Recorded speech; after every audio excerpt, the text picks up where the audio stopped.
Hello, Captains. It's me, TONIK TZW, and I had the opportunity to play a couple of games the other morning, and I was very surprised to see two games back to back where I had official Wargaming CCs. One against me, one with me, as it says on the splash screen there. One hound dog and one cool cat, and we'll get round to that in a little bit. Now, game one here is who let the dogs out and also gave him a team of mongrels. It is none other than the Hive Hound. But I remember him being called the Hound by somebody else not too long ago, and although it did make me chuckle a little bit, yeah, I have chatted with the Hive Hound and played with him previously, and he's not all bad, although we have crossed swords in the past as well.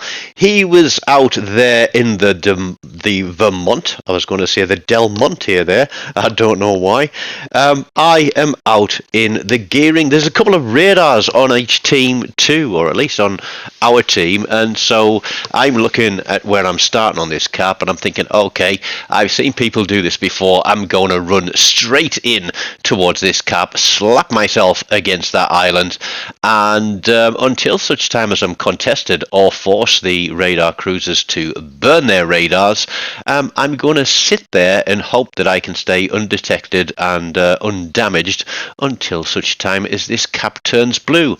Now, it is a short lobby, and you'll notice there is a division on our team if you saw that at the start, and I've seen those games pop up in a number of lobbies where the games have been shortened because of the lack of players, so I'm guessing that one of those two has got crossplay turned off. We won't mention any names, you can see them there on the screen very briefly while I flick down and have a look at what's against me.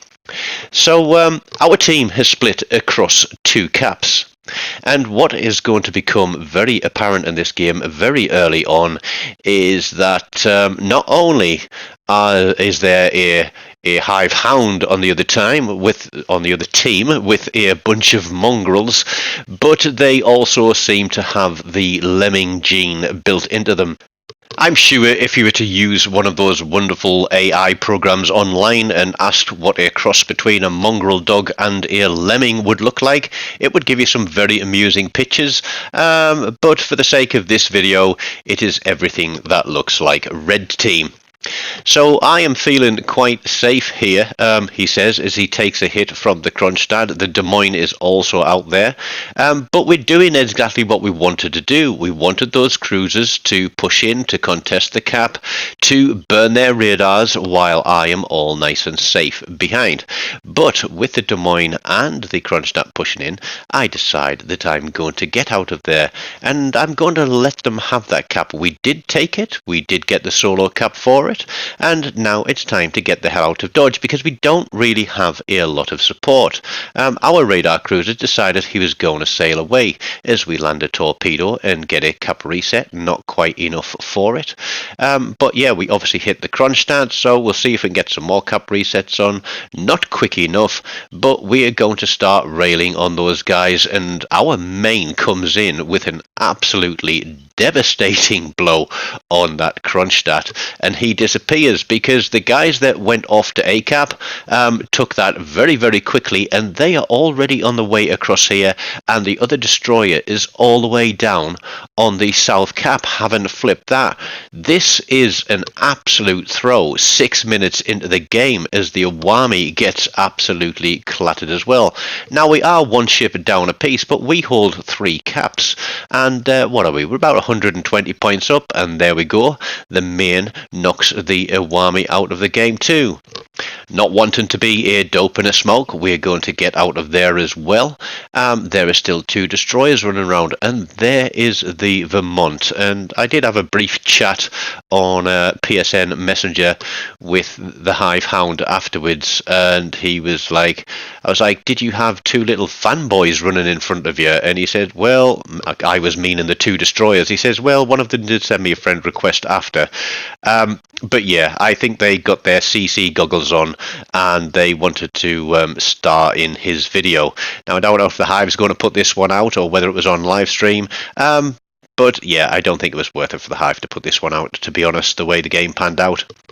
But I was surprised, like I said, to have 2 games back to back with CCs in, so I decided that I would showcase them.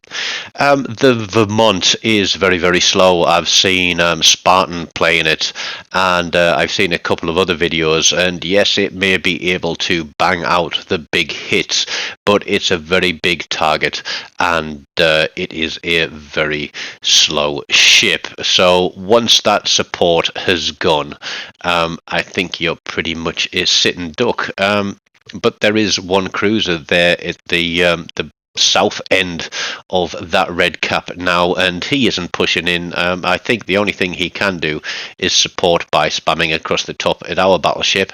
We get the small land spotted, we drop our smoke as he takes an absolute slapping from the Soyuz, and that's him gone. The cruiser is left, I think it's a cruiser, is left there way at the bottom of the map. He's got 2 battleships pushing him. This destroyer is backed into a corner, but it's game over on points.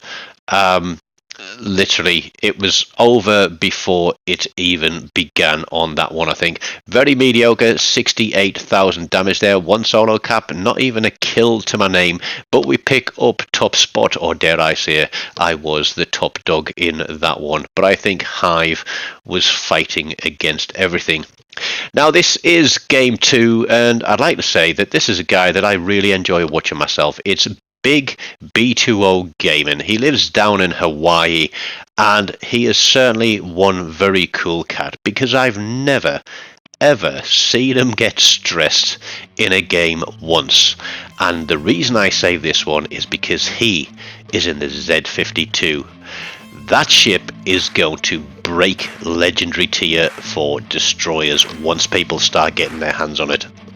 And I'll be quite frank and say that I can see me stopping playing my daring for the sake of the Z52. I think it's very quickly going to become a favourite. We've spawned together here, and he does mention, this one was on his live stream, and he does go, yeah, I think that daring's going to follow us. Yes, this daring is going to follow you, because first of all, I've seen the capabilities of this ship, and he's got a 5.9 kilometer 2-minute radar.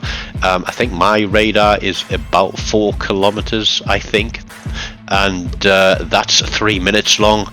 And between the two of us, I think these 2 ships together would be absolute monsters at destroyer hunting. The daring, again, because of its sonar, yes, the gearing's got longer range torpedoes, but I think these 2 ships in division would melt the opposition, and this is going to be very much the case. I was just watching that daring disappear. I split round the island in case he tried to come my way, but the big man takes care of him, and so I'm pinging him up and saying, okay, that's my closest target, and then it's going to switch again. But the gearing gets himself picked up and pops his smoke. I'm still spotted, and I think we both made the same call at the same time, that there is another destroyer here, and there it is. It is a Shimikaze. Torpedoes are on the way. My sonar's running. I popped that shot smoke just to drop detection from the gearing, but the Colbert rains on him and gets rid of him. Then the Z46 disappears, the radars, the sonars are still running, gearing spotted, and what's that? We are barely a few minutes into the game. Is that 3 minutes, 4 minutes into the game? Red team have 0 destroyers. It is now a matter of controlling this map, controlling the game, and taking care of everything. And yes, that wasn't an issue with the video, that was a little lag spike in the game, and I did get a couple of them, and have had a few more during the week. And looking at various community groups online, I'm not the only one that's been having lag spikes, although I know a stability patch was released earlier this week. Montana stuck behind an island.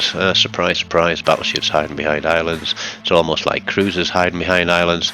And yeah, we're gonna make sure that we stay on the limit of concealment for him, and we're gonna push in and take this cap, because cap's a king. We are pretty much 400 points up. Taking this cap is just gonna make that margin even bigger.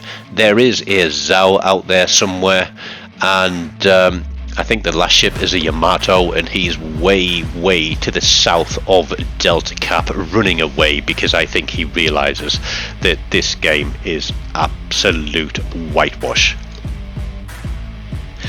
Now, this Zhao is just tracking. I know he's got a lot of guns. I know he's got nasty guns. And as we're raining on him here, and I think, well, okay, he's pretty much sailing broadside. He's got fires on. Let's switch to AP, because this AP is quite nasty on the daring, and it's quite enjoyable to use it and just watch those hit points disappear. But he's already gone, so we're on to the Montana. And he is going to disappear too. Can't even remember if we get a kill on this. No, Awami takes him down. That's it. 7 minutes and 20 left on the clock, so we're halfway through the game, and this is pretty much a full lobby. But once those 4 destroyers were out of the way, there was nothing any of these guys could do. We've lost 2 ships to their 8. Matchmaking is obviously very balanced. The Z52 is obviously very broken, and this Yamato I think might survive the game because we're getting so close to 1,000 points. But no, there he goes. That tips us over. 54,500 damage, 2 cap assists with the big man there. 1 kill. Base XP wise, it's not huge. He gets 33.27. I get 21.84. Between us, 3 kills. And frankly, that was an absolute whitewash. And like I said, that Z52 is going to power creep legendary tier destroyers so much that there literally is not going to be another destroyer worth playing. That is my opinion. Let me know what you think about that in the comments. Let me know if you've ever played with or beaten ACC in a game. Smash the like button, leave me a comment, subscribe to the channel, and yeah, tip and donate if you're feeling generous. Until next time, take care. Goodbye.